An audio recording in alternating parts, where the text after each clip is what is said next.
Be sure to go to flipsidegaming.com and use promo code 6 for 10% off on orders over $10. Do the same at the Grizzly Gentleman. They are both fantastic deals and they help support the show. What is up, Planeswalkers? 36 back for more Magic the Gathering Arena. And I was planning on making a Aether Flux, Reservoir, and Bolas Citadel combo deck. Wasn't sure if I wanted to do blue-black, green-black, or Sultai.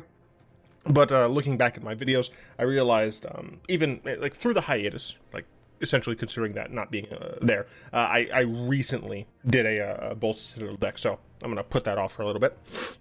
And instead we're going to play a improvise deck. We're going to improvise, adapt, and overcome. That's going to be the thumbnail. Okay, so the base of this deck was built off of LVD's deck, but I did make several changes, and I did put in some cards here in the sideboard that I'll talk about after the games. So going through this relatively quickly, Mox Amber is a fantastic card in this deck because, one, it's a free artifact that can be enchanted with Tezzeret's Touch, but two, it allows our Metallic Rebuke to be a little bit better. Even if we can't use this to tap for mana, we can use it for the improvise. It makes Emry cheaper, and it's free stuff for Sai. Ornithopter is quite good for very similar reasons. The main difference being, of course, that this innately is a creature.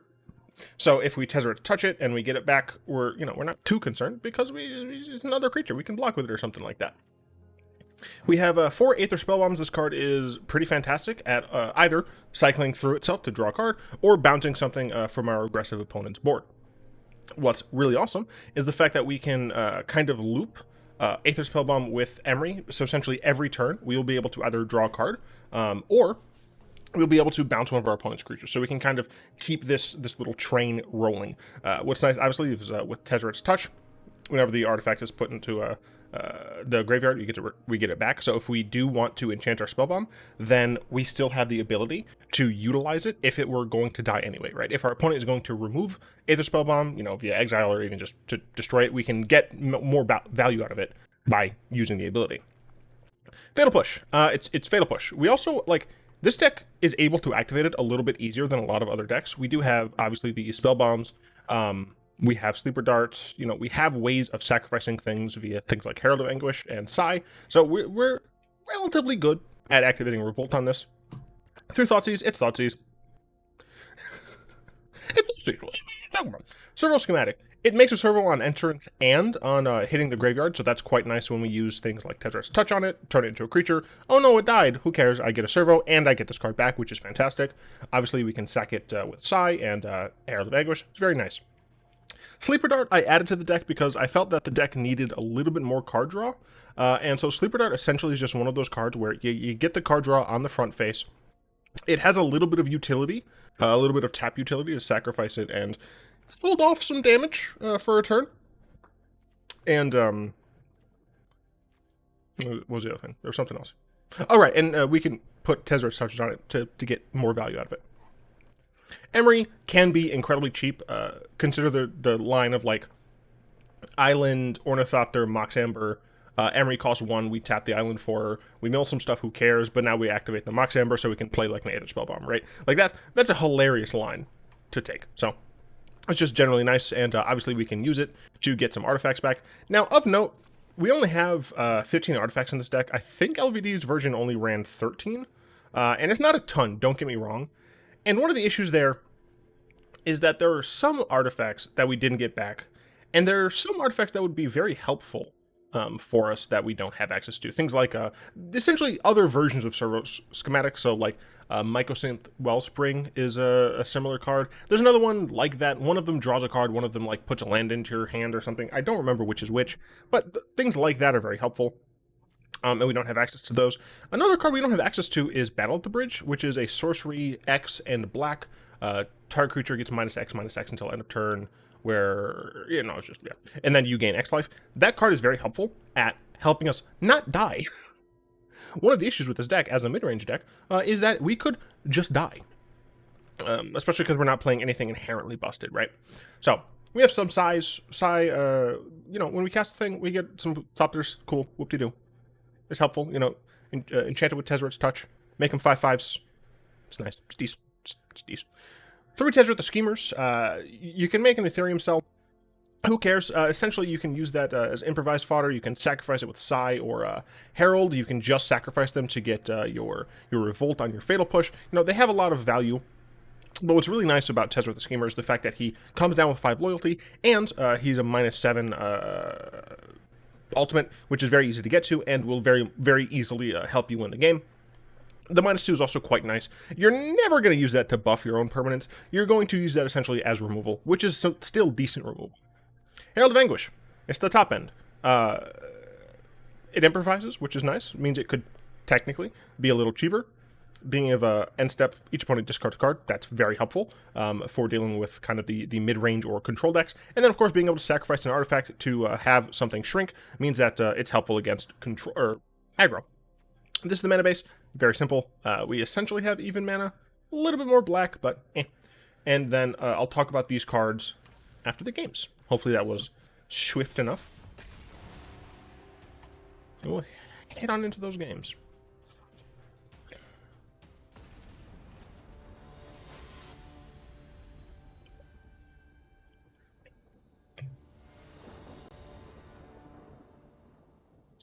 No, this is not a great hand. We have essentially nothing until turn 3. This hand is okay.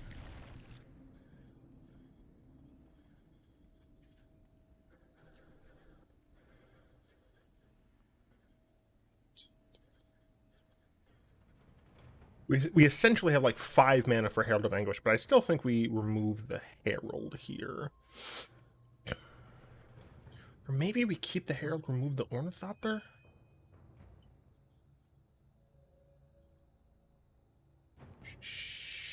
Sure? I'm not gonna lie, I'm not sure about that play. Uh-oh, Attune with Aether. It's an energy deck. Run away! Is it Teamer energy? That's the question. Yeah, I'll just play this and pass, I suppose. No, it's the aggressive energy deck. Okay. Sure, that's fine. You will die. Cool, cool. So I will play both of these. Let's see. 1, 2, 3, 4, 5. I do need a land. I am going to play this, though. I guess I didn't... I didn't need to play it there. Yeah, I definitely didn't need to play it there. But look, I got a land. 1, 2, 3, 4, 5, 6. What is, you may pay if you do, get blah blah blah and trample. Yeah, I don't particularly care because Aether Spellbomb is pretty dope. I don't think I want to attack here, though. Next turn... So if I have to, I can bounce this, but next turn if I get a land or an Ornithopter, because another Mox Amber wouldn't do it. If I get a land or an Ornithopter, then I should be able to play Herald of Anguish. 2, 3, 4, 5, 6, yeah. Alright. So we're going to hope... We are running 22 lands, by the way. I have tried 24 lands. I didn't love it. I don't love... Or, sorry, 23 lands. I didn't love it. I tried a little bit of 22 lands. Also didn't love it, but... Eh. Okay. Pick Brawler. This is aggro energy. With electrostatic Pommelar, dude. What's really nice is that Aether Spellbomb just doesn't care. Like, we can just wait for our opponent to use a decent amount. And then we get to eat it.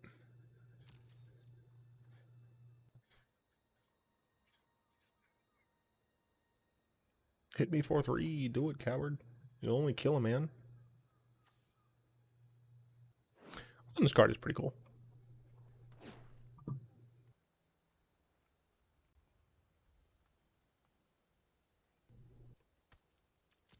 You heard nothing?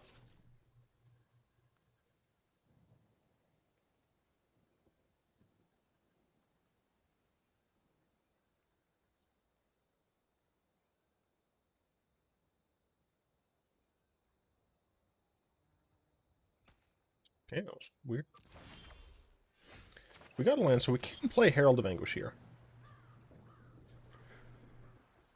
So I can do that, let's say minimum 3 times, right?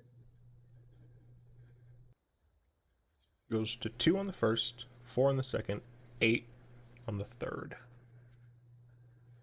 I'm not terribly afraid of that. It would go to 16 on the fourth, though. That I'm more afraid of. But I still think I will play the Herald.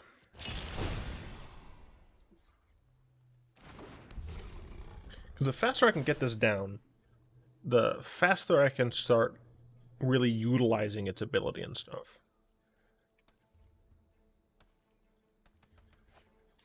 Don't get me wrong, I'm still incredibly afraid that I'm just going to die this turn.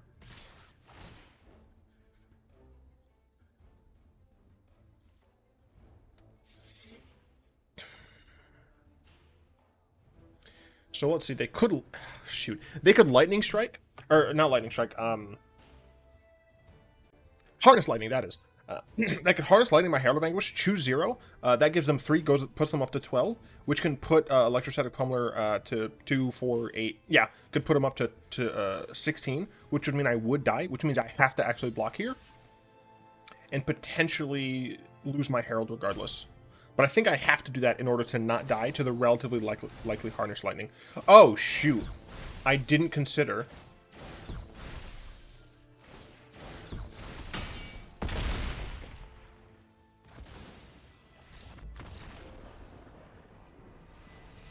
I forgot Blossoming Defense was a card. So I probably should have just used my Aether Spellbomb. Spellbomb. Yeah. Awkward. Sidechat asked a question. Do you think sets that revisit planes should stick to the color mechanics of the original set? Or can they flip the script with the new incarnation and change the plane drastically in terms of gameplay? Turning Alara from a shard focus to a wedge or 2-color focus, for example. Because I love Alara so much, and we haven't been there in legit forever, I would prefer it if Alara stayed a shard plane. That said, overall, how do I feel about the color identity of sets, or of planes?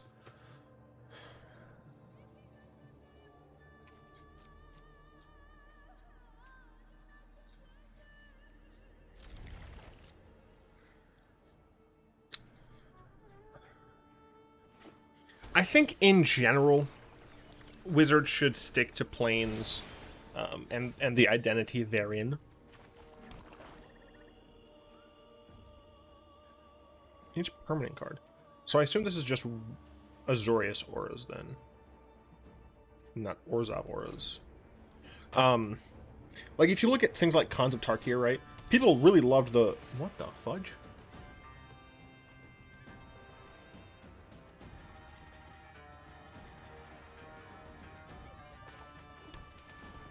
What? Each permanent card. What?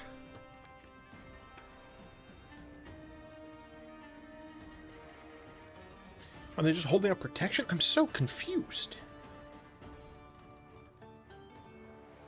I mean, I want to just Servo Schematic here.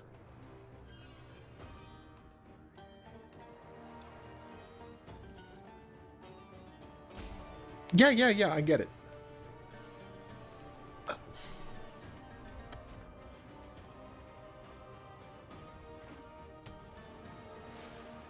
What is going on?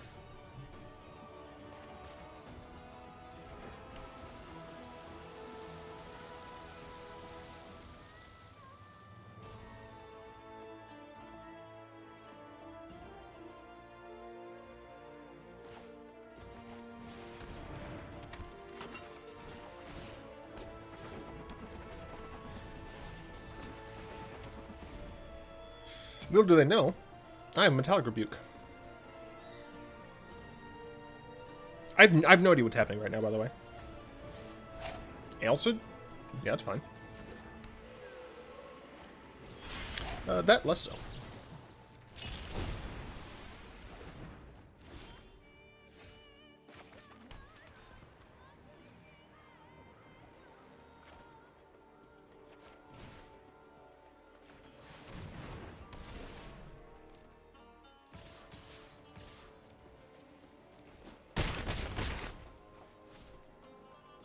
Now the question is, do I want to Fatal Push this now? Or do I want to save the Fatal Push? Per letter.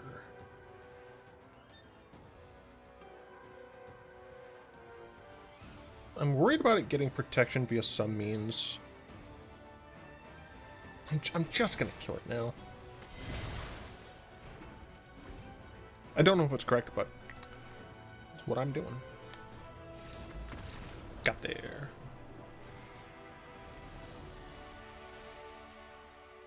That's a very strange play pattern. I don't think my opponent was correct to do it.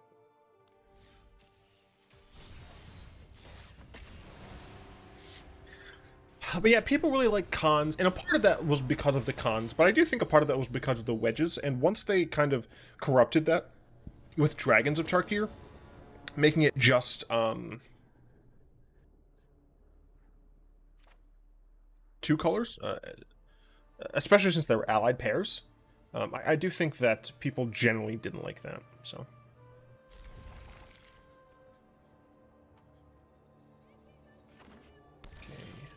That on turn 1. I don't really want to shock myself on turn 1, so I think I would rather just do this.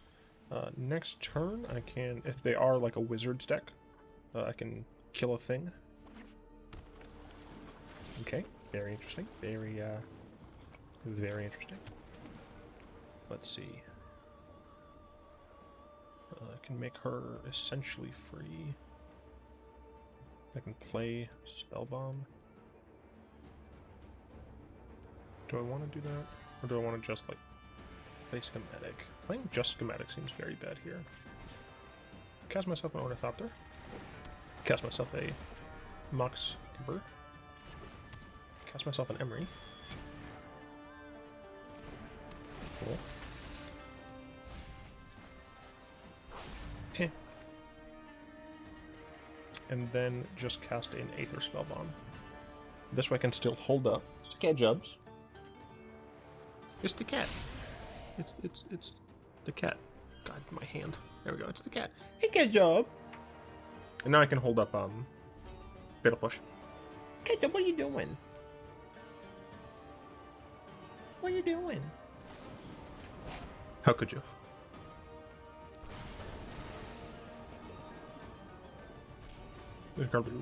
Hey, cat job. You mean looking? What the heck is my opponent doing, dude? I'm so incredibly confused.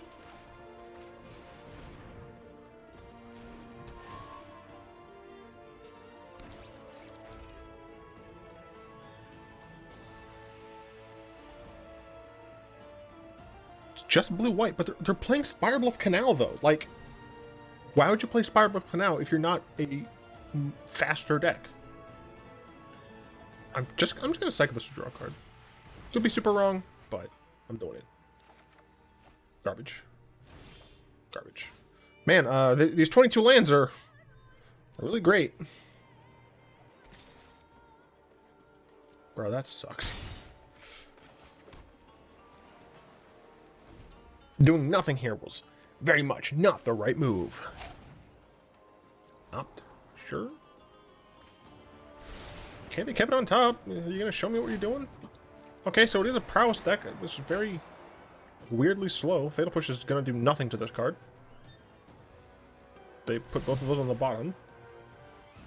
Although whoop-de-doo, essentially. Oh, well, I would have liked that previously. Just gotta pass the turn, unfortunately.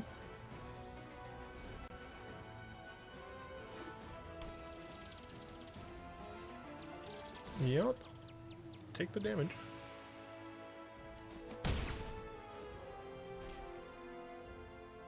Leave my little servo boy alone. He's cute and he didn't hurt anybody. Look at him. Oh. Okay.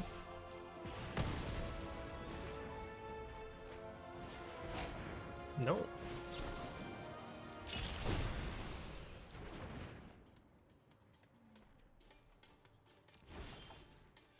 Dude. I had like 32% of my deck being lands. What is this, dude? What is this? I had 22 lands in this deck, dude. Bruh. Bruh. I meant to attack. Whatever. It doesn't matter. I've lost this game. I'm just gonna concede, actually. I'd rather just play another game. Losing to a flood like that sucks. 22 lands. We had 7 of them. We had essentially a third of our lands. Ketchup, where'd you go? What are you doing? Yeah, hi. I'm talking to you. Come here, Ketchup. Come here. Come here, kitty. Come here, kitty. I got you, Ketchup. No, you're okay, Ketchup. Ketchup. That's my good Ketchup. You're okay. Yes. We're gonna keep this hand, Ketchup. No. Oh, you're okay, Kenny. You're not having a good time up here with Justin. You're not having a good time up here with Justin. Okay. Okay, I'll let you down, Ketchup. Bye, Ketchup. Sorry, she doesn't like it that much. Alright, we're gonna island. We're gonna Ornithopter. Going to Mox Amber. We're going to Emry.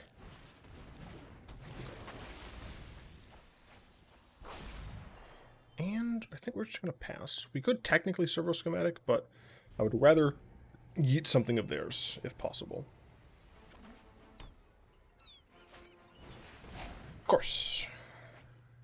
Should have just played the Servo Schematic. What a fool I was. They're playing Bant.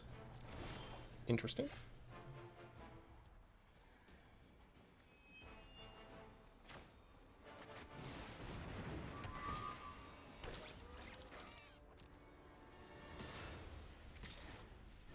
Like, usually I'm the meme lord, but I'm not gonna just throw my Ornithopter away like that. 1, 2, 3, 4, 5, 6. If I get a land. Oh no, I can play Herald next turn. Theoretically, I can play Herald next turn. You tap the Mox Amber for mana, you tap Emry, get the other Mox Amber, and then you play Herald. Gift of Paradise, sure.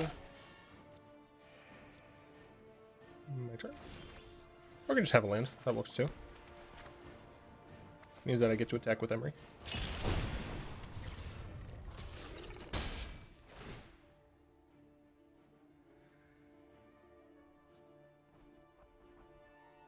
One, 2, 3, 4, 5. So they could have 6 mana next turn, which could just be a small Ugin kill my Herald, and I'm just sad. Although I guess I can just kill the Ugin with my little Servia boy.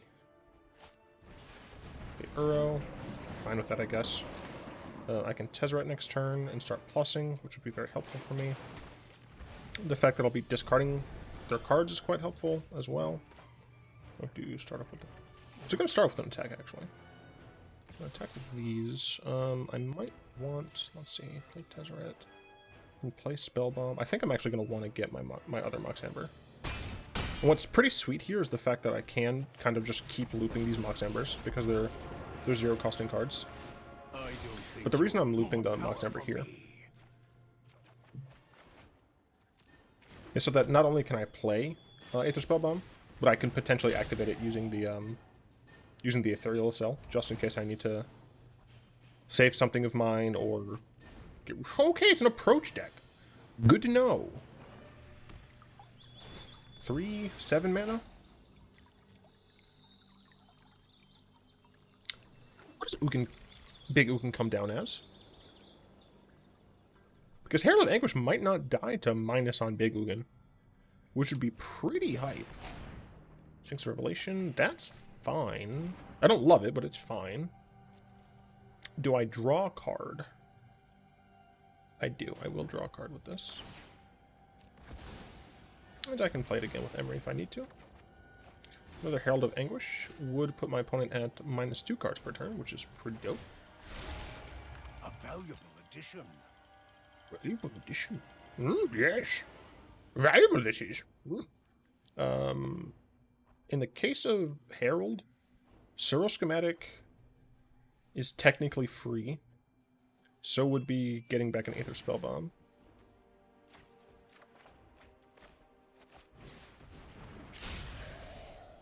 This is still, like, technically free. Yeah.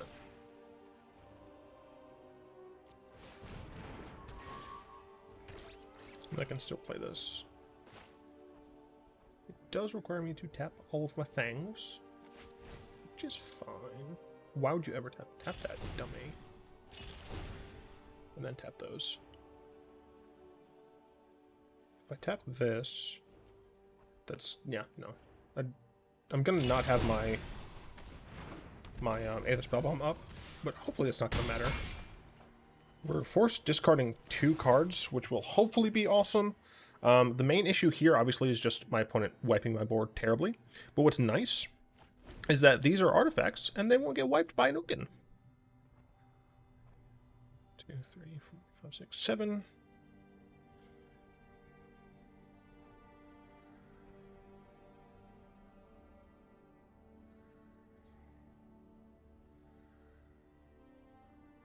For what it's worth, talking again about Sideshot's question about color maintenance across sets, I don't think that the same thing applies if the colors aren't an intrinsic part of the set's like design, right? Like if you look at Ixalan, we had blue-green Merfolk, we had white-black Vampire Conquistadors, we had some sort of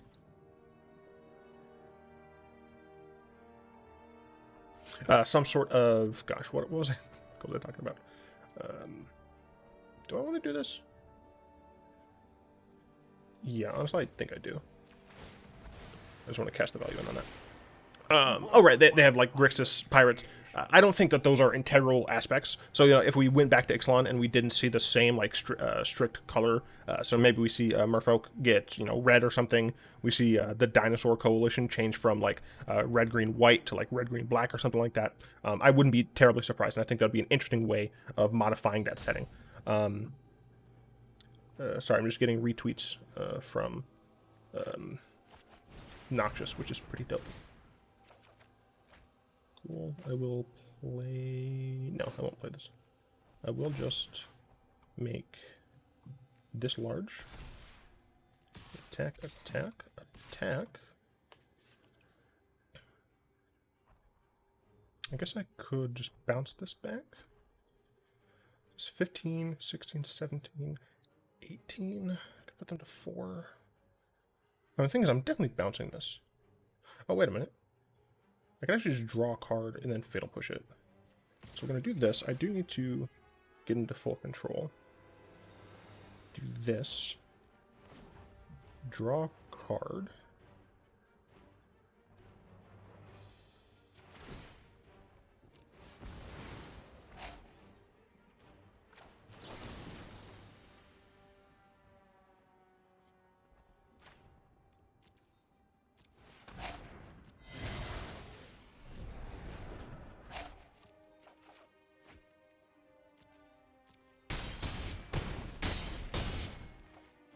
Then I'm going to activate Emry to get back my Mox Amber. Oh, I can get off full control now. Oh, sorry. I can play this. Do this. I'll put this untapped.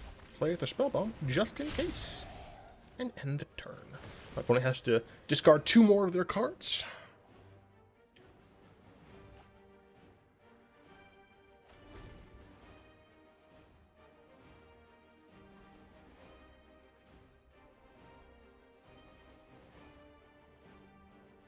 If they play a board wipe, the plan essentially is to bounce the Herald of Anguish back to my hand.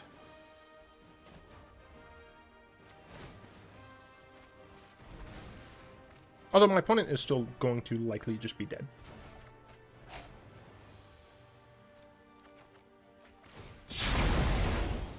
And that's because of my emblem.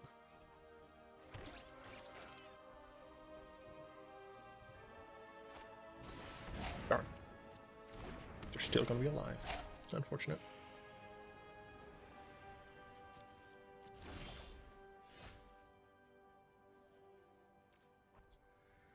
Doesn't untap the thing, does it? No.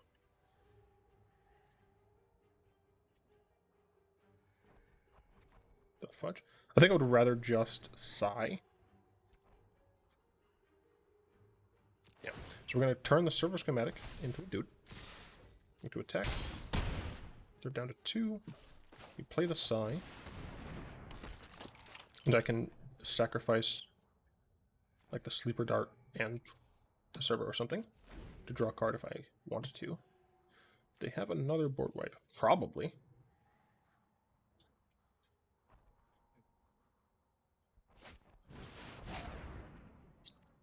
Okay.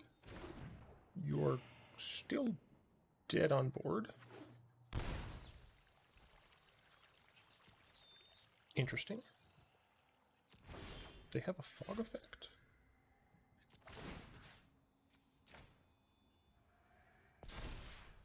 They probably have a fog effect, don't they? 1, 2, 3, 4, 5.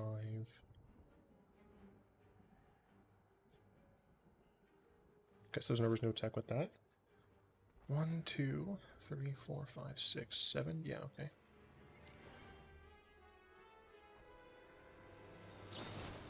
Yeah, fog. Okay.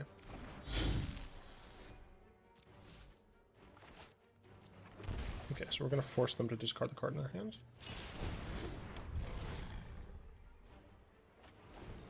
Okay, got rid of a Sphinx. We need to... You son of a...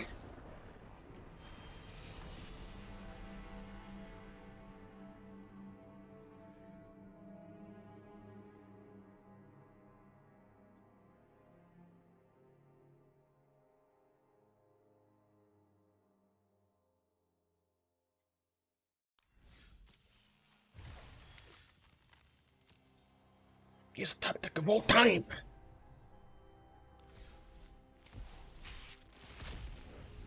I mean, the game was at least, like, I was able to show off, like, kind of the cool things the deck can do with the Emry loops and whatnot, but still, man, it just sucks to suck, you know? I just gotta get better at Magic, you know? I just gotta draw what I need.